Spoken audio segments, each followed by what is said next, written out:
So magandang araw kabola. So may video nito kabola, pag-uusapan natin ang isa pong bagong practice player ng TNT kabola, and then yung future po ng isang Kai Tamenes kabola, at pagbabalik po ng isang superstar po sa Barangay Ginebra. So may hindi pa nakasubscribe, pakipindot naman po yung subscription button.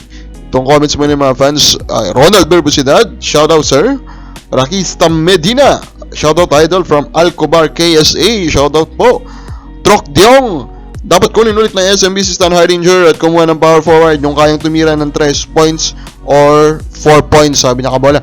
Again, mukhang hindi po interesado si Stan Hardinger na bumalik po sa San Miguel Beermen. So unfortunately kabola, kung siya man po yung gusto mong mapunta po sa SMB, mukhang hindi pa po yun mangyayari kabola. So abang-abang na lang tayo, ano? Alnenabachan Encho Serrano at Lapot to converge 5 Xers. Encho Serrano to converge possible kabola, pero yung Lapot to converge, unfortunately I doubt that. Knowing na bata po yan kabola at na-prove naman na po niya yung worth niya with Magnolia, malamang kabola yan na yung current starting center at future starting center kabola ng Magnolia Hotshots. Then Malyari Mascareñas, pasyalo naman na idol. Thank you so much regarding Converge getting Encho. Ay posible mapunta sa Converge sa July. According yan kay Malyari Mascareñas, kabola. Maraming sinasabi ng mga rumors, ganito, ganyan, kabola. Unfortunately, wala pa pong nangyayari. But overall, again, the possibility, the logic of Serrano going to Converge is there, kabola. Now, itong si Kai Tamenes, medyo nagugulihan nata sa future niya.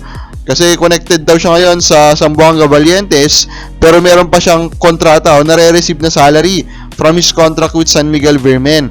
So kapag pumirma po siya ng kontrata dito kay Valientes, kabola, na maglalaro daw sa Dubai, na makakalaban ng strong group basically, is ito nga po ay hindi niya makukuha yung kontrata o yung salary niya po from the San Miguel Beermen.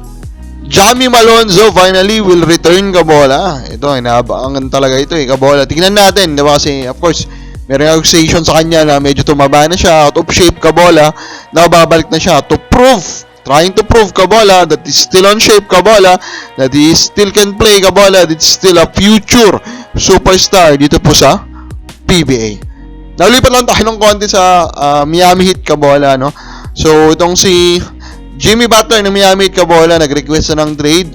Actually, sinuspend po siya ng Miami Heat na dahil sa request niya na ito, and he's also not giving his 100% sa mga games. Nakapagtaka lang ako kabola, yung statement ni Butler kasi, sabi niya, he wants to make one or another team a contender. Bakit hindi niya gawin, or bakit hindi ba niya yun magagawa sa Miami Heat? Parang ganun kabola. Pero something, somewhere, may nangyari siguro dito kabola.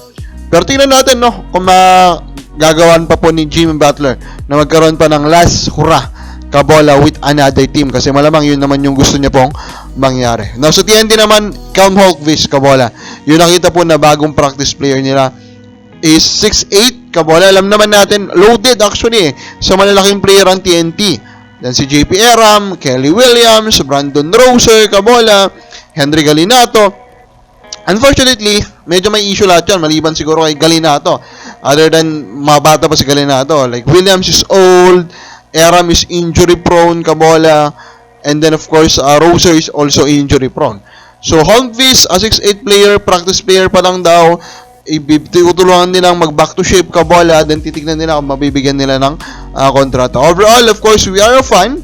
Nung pumasok po sa draft si Hawkfish, pero biglang nawala kabola, hindi siya nakakuha ng tamang opportunity. And again naman, sometimes you cannot blame all the blame to that teams kabola for not giving opportunities. Sometimes wala lang talagang pinakita yung player So tingnan natin dito kay Hawkfish kabola.